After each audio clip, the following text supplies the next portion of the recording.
नमस्कार। आइए अपनी बातचीत की श्रृंखला को आगे बढ़ाते हैं और इस बार की कड़ी में हम हत्या, आत्महत्या और शहादत जैसे विषयों पर कुछ कहने सुनने की कोशिश करते हैं या फिर समझने की कोशिश करते हैं। मेरी बात उस विषय का एक पक्ष है। यह ज़रूरी नहीं है कि आप उसकी हर चीज़ से सहमत हों। आपको भी ढूंढना है कि जीवन आपका है और वह सबके लिए उतना ही बेशकीमती है और आपको इस जीवन में जो खूबसूरती है उसको ढूंढते रहना है और इसको और खूबसूरत बनाना है। सफलता, असफलता, आशा, निराशा, ये सब चीज़ें साथ साथ चलती रहती हैं। कभी कुछ समय के लिए किसी चीज़ का अंश कम ज़्यादा हो जाता है, लेकिन अगर आप जिंदा हैं तो ये चीज़ें आपके साथ रहेंगी। तो अब इस पहली कड़ी में हम आत्महत्या पर बात करना चाहेंगे। ये कोई नई बात नहीं है। लोग अपनी हताशा, निराशा से जब बाहर नहीं निकल पाते या खुद की उम्मीदों पर जब खरा नहीं उतर पाते, तब वह इस तरह के कदम उठाते हैं। या फिर कहिए उनके पास जब कोई विकल्प नज़र नहीं आता तब भी लोग ऐसा करते हैं। विकल्प नज़र नहीं आता, इसका मतलब ये नहीं है कि विकल्प नहीं होता। कहा जा रहा है नज़र नहीं आता, इसका मतलब विकल्प होता है और हम उसको ढूंढ नहीं पाते या हमारी नज़र उस पर नहीं पड़ती है। तो उन विकल्पों तक कैसे पहुंचा जाए? तो ज़्यादातर मामले में आत्महत्या जैसी जो घटनाएं होती हैं उसमें अधिकतर लोग जो इस तरह की कृत्य को अंजाम देते हैं उनके पास एक चीज़ तो निश्चित रूप से कॉमन रहती है। वह यह है कि उनके पास दोस्त नहीं होते जो उनको कस के डांटे और एक झन्नाटेदार थप्पड़ लगाएं, बेवकूफ़, गधा, दो चार गालियाँ भी दें। तो अच्छे दोस्त आपको चाहिए जो आपको तमाम परेशानियों से बाहर निकालता है। आपके तनाव का सबसे अच्छा इलाज आपके दोस्त होते हैं। वो दोस्त आपके साथ कोई सहानुभूति नहीं रखते हैं, बस थप्पड़ दो चार चाहिए होता है, गाली देने वाले चाहिए होते हैं। आप अपने लंगोटिया यार से जब मिलेंगे ना तो वो आपको बड़ी सहानुभूति और हमदर्दी नहीं दिखाता है। गरिया के जहाँ दो बात कहता है ना, सब सामान्य हो जाता है और आप मस्त हो जाते हैं।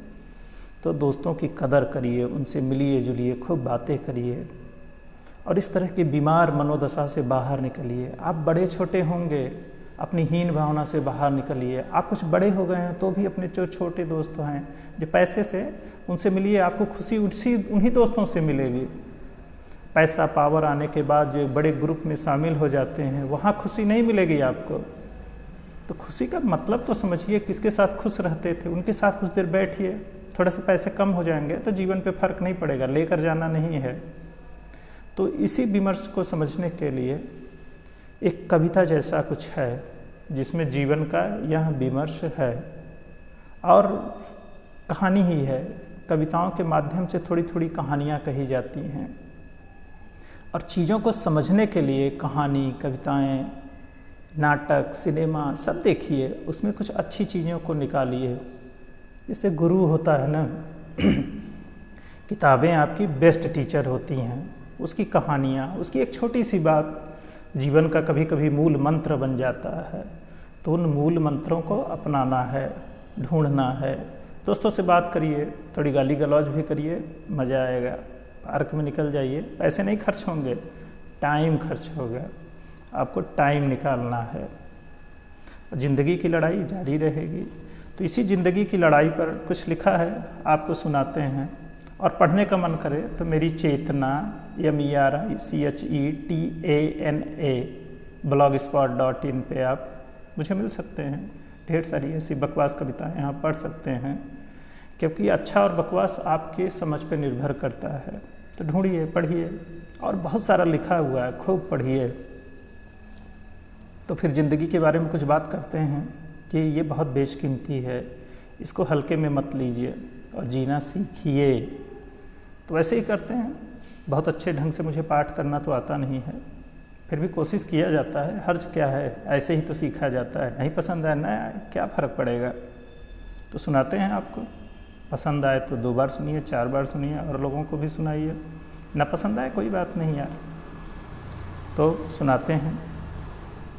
ज़िंदगी की कीमत के बारे में है ये। वैसे भी यहाँ हमेशा के लिए कौन आया है, फिर किसी को मार देना या खुद को मार लेना अच्छा तो नहीं है। एक न एक दिन यह ज़िंदगी खुद ही ख़त्म हो जाती है, क्योंकि सदा के लिए कोई यहाँ रहता नहीं है। फिर इसको ऐसे ख़त्म कर देना अच्छा नहीं है। वजह कुछ भी हो, तुम्हें हो सकता है वाजिब लगती हो। वजह कुछ भी हो, तुम्हें हो सकता है वाजिब लगती हो। अब कोई रास्ता नहीं है, यही सोचा हो, पर यकीन मानो यह रास्ता ठीक नहीं है। रोज़ हादसे होते रहते हैं, ज़िंदगी का कोई मोल नहीं है। माना जीना इतना आसान नहीं है, पर यह बात तो सबको मालूम है। इसमें कुछ नया तो नहीं है। ज़िंदगी बड़ी मुश्किल से चलती है, जिसमें सिर्फ रोटी की ज़रूरत नहीं होती है। सवाल केवल रोटी का हो, बस जिंदा रहना हो, तब किसी को दिक्कत नहीं है, पर ऐसा होता नहीं है। और भी बहुत कुछ है, न जाने कौन सी कमी कब अखरने लग जाती है।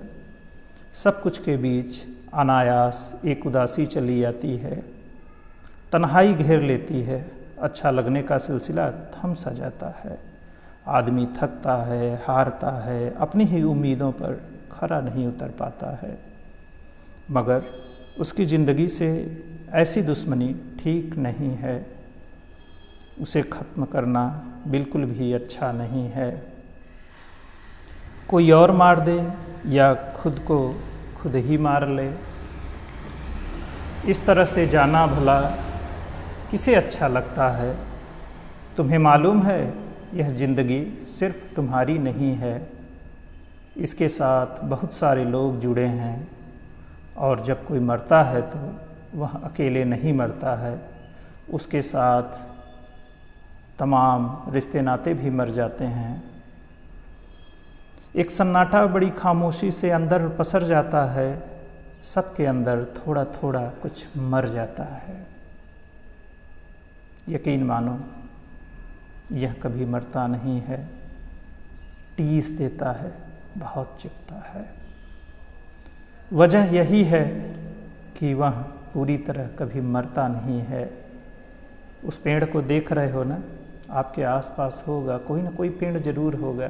आप रास्ते से गुजरते होंगे, तब भी कोई दरख्त नज़र आता होगा।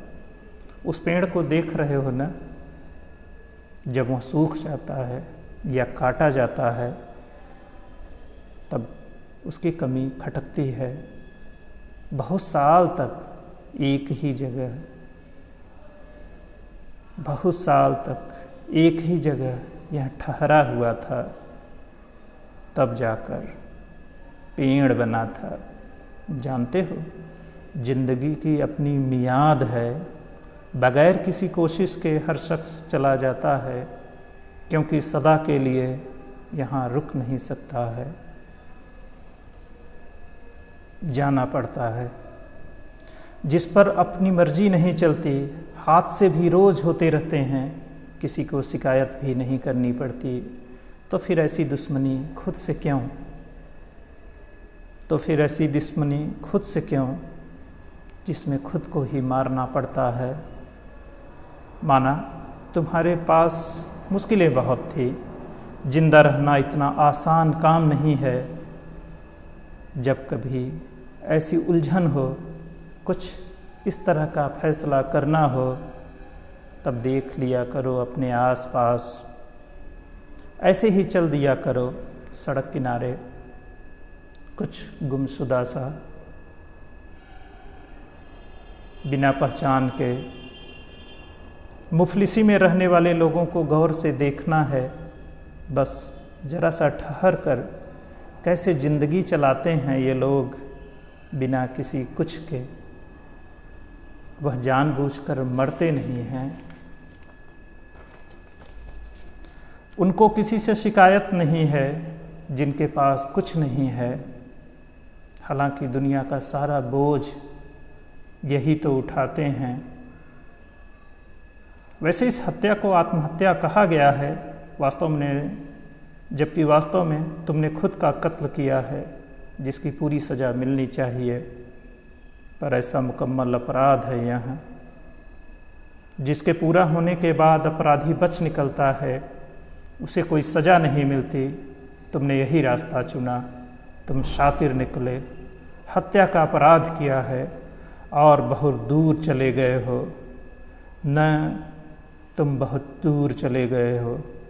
मैं तुमको क्या कहूँ, तुमसे सहानुभूति रखूँ या नफ़रत करूँ, मुझे समझ नहीं आता।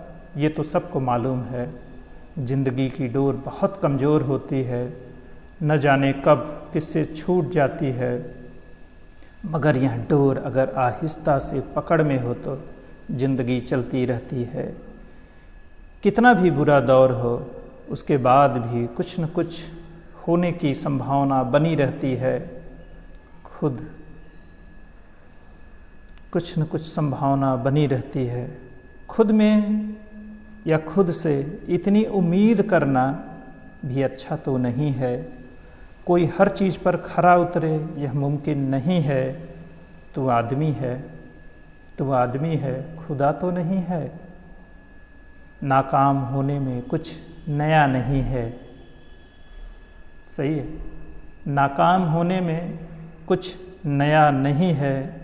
ये हसीन कहानियों का दौर है, मतलब जो आपकी नाकामियाँ चल रही हैं, ये हसीन कहानियों का दौर है जिसे कुछ वक्त के बाद तुझे कहना है। दुखी होना, टूट जाना उसी का हिस्सा है। दुखी होना, टूट जाना उसी का हिस्सा है।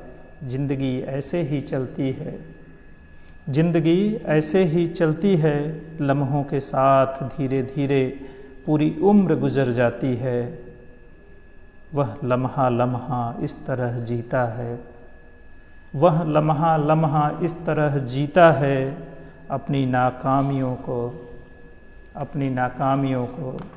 बड़े शौक़ से सहेजता रहता है। अपनी नाकामियों को बड़े शौक़ से सहेजता रहता है। तो आप भी सहेजिए, ये बड़ी खूबसूरत कहानियाँ बनेंगी जब ये दौर गुजर जाएगा। बाकी क्या कहा जाए।